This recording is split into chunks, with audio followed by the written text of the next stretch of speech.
So I'm here from Validant Consulting, and I want to chat a little bit about balance. I want to leverage off of some of what you've heard today. You've heard from Grace and you've heard from Grant about regulatory requirements. And of course, as medical device startups, you know there are regulatory requirements that are a barrier to entry and registrations around the world. At the same time, to leverage a little bit off of what Erie was saying, is it really is a balancing act, an 80-20 rule. When it comes down to what customers are looking for, it's really quite simple. There are only three things. We want it to be free, we want it to be perfect, and we want it right now. And as soon as you can solve all three of those, you're in a good place, because typically you get two of the three. You can have perfect quality, but it costs a lot of money, or you can have it right now, but it costs a lot of money, or you can have it cheap, but then quality and delivery kind of go out the window. And so it really is a balancing act. And as you move into the regulatory space, I'm going to challenge you to use the regulatory requirements as a tool, not as a barrier to entry, not as a thought that's after the fact, so that things like risk management really ought to be a part of the tools that you use to bring your product to market, rather than a compliance compliance paperwork that you put in place after the fact. So we know there are risk management requirements throughout the world. It's become a renewed focus by the FDA. You see it written into the ISO 13485-2016 requirements to have data-driven decisions and to have a risk-based approach to the processes within your quality management system. The risk management file is part of the technical documentation that is needed in the EU. And in addition, the FDA is contemplating the adoption of 13485-2016 as a basis for their quality system, which means, guess what? A risk-based approach to your quality management system. So the common approach is, I've got some new innovative idea and I don't want to be focused with all the paperwork and bureaucracy of the risk management. I'm going to design my thing, and oh, now I'm ready to take it to market, but I have to have a risk management file. So it's all done after the fact. And then, on top of it being done after the fact, it's, okay, I've done my paperwork, I filed it, now I can archive my risk management file and I'm all done. Check the box, finished. Right? And what I'm going to challenge is a value proposition that you actually use the risk management process to be a competitive advantage and a cost savings for your organization. So what that means is, you create a risk management plan up front. You decide which tools you're going to use.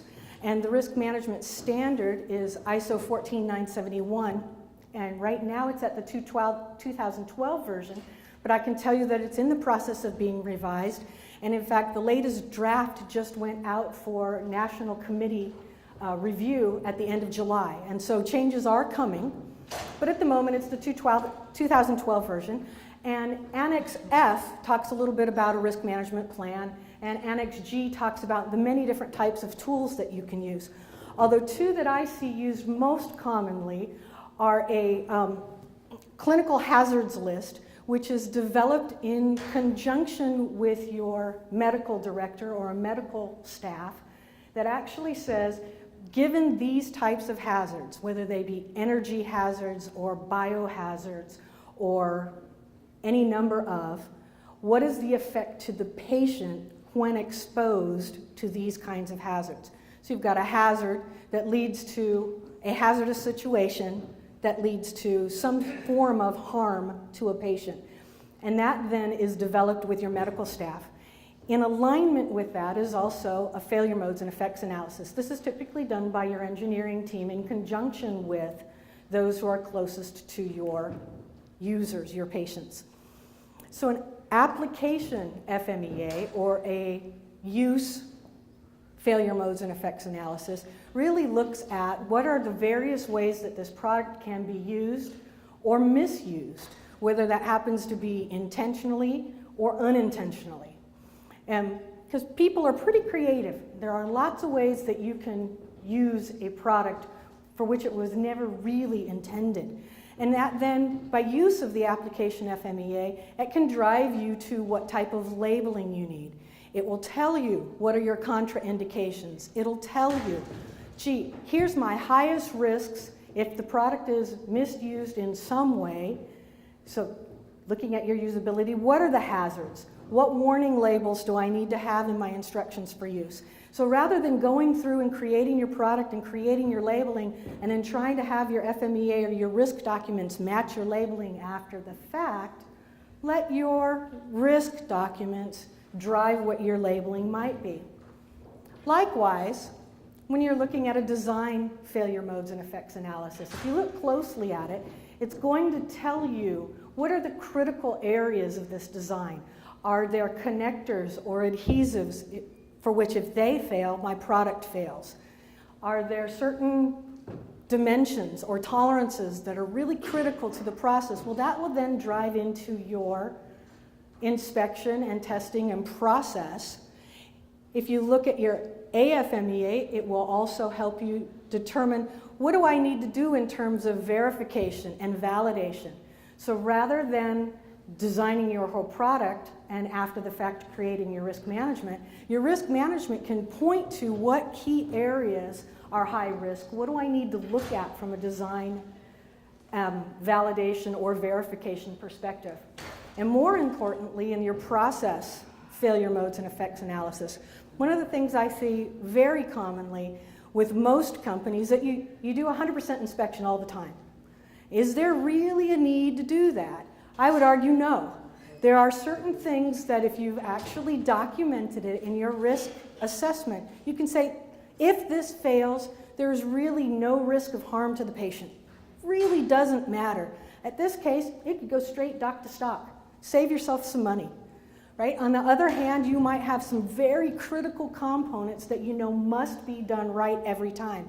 In which case, you're not only going to look at your process and perhaps inspection, but you're going to want to go into your supplier's processes. So it can help you in terms of how do I choose my suppliers?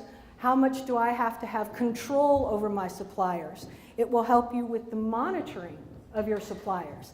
So from your risk documents and taking a risk-based approach, you can actually reduce your costs by focusing on what things are absolutely necessary. So in a development stages, you are really going to have help with your product realization process in terms of what do I need to validate, what do I need to verify. As I do design transfer, what processes need to be validated, what critical control points need to be put in place. Have a look then also at your clinical evaluation. So what areas are high risk? And those areas that are high risk, you're going to want to include in your clinical investigation protocols. You're going to want to know what are the common ways that this product may be used or misused. And that then, of course, is going to lead to the overall risk-benefit analysis of the product. Typically at that point, you say, okay, my risk management file's done. Check the box, I'm all finished. Right? If you take it a step further during initial product release, your risk management files can say, were the assumptions that I made up front accurate? Do I see the failure occurrence rates that I expected? Am I seeing the kinds of harm or severity? Has anyone died from use of my product?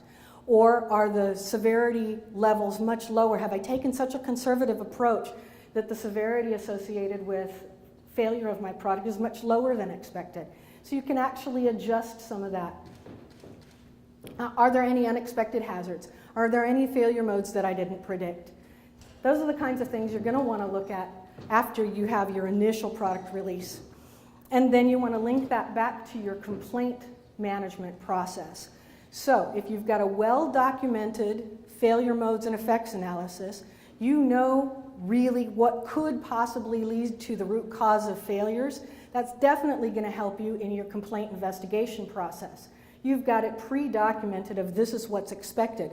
Once you can verify that, it will save you in actually having to go through and do full complaint investigation on every single complaint. because it's now something that you can say it's an expected outcome based on my risk management file. You can set up signal detection. What that is really is all about knowing when a complaint rate starts to increase or a complaint rate is unexpected, then you can say something's going on here, we need to go back and have a look at this. This fits well into the trending requirements that are coming now out of the EU MDR. Upkeep of your risk management files during post-market, when you have corrective and preventive actions, you've maybe made some design changes as a result of this, or some process changes in your manufacturing, you want to make sure that you go back and update your risk management file. Again, having an up-to-date risk management file really does provide justification for reduced inspections, reduced investigations. A lot of that then is documented up front. And a risk-based approach then really is common sense. If you think about this, in your day-to-day lives, in your families, you take a risk-based approach every single day. So you've got a certain amount of money in your household, and you're going to spend it on those things that are most critical. And it comes naturally, and often it's data-driven, but you don't document it. But it is really just common sense. So the only difference in the medical device world is that the risk, of course, of a medical device is death. And so you want to take that very seriously. Can a patient be harmed by this device? So it elevates your risk-based approach just a little bit, but it really is still just common sense. And what it does is it helps you focus then on what's most important, which then tends to drive more efficient and more effective processes. So I urge you then to use the risk management file and the risk-based approach as a tool rather than a compliance paperwork exercise after the fact. Because if you've actually done that, as shown in my little cartoon here, you'll see that, oh my gosh, there's a risk. Well, if I'm going to analyze this risk just a little bit, maybe all I really need to do is plug my ears. On the other hand, maybe what I really need to do is get out of there, right?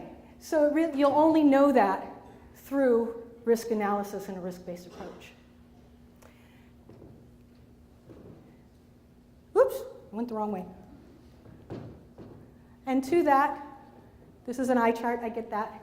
But if you'd like any further information on how to implement a risk management process or a risk-based approach, please do get in touch with me. I've got business cards. You can find Validant online. There is an article written exactly on this at our LinkedIn profile on Validant. So I encourage you to look there. Thank you so much.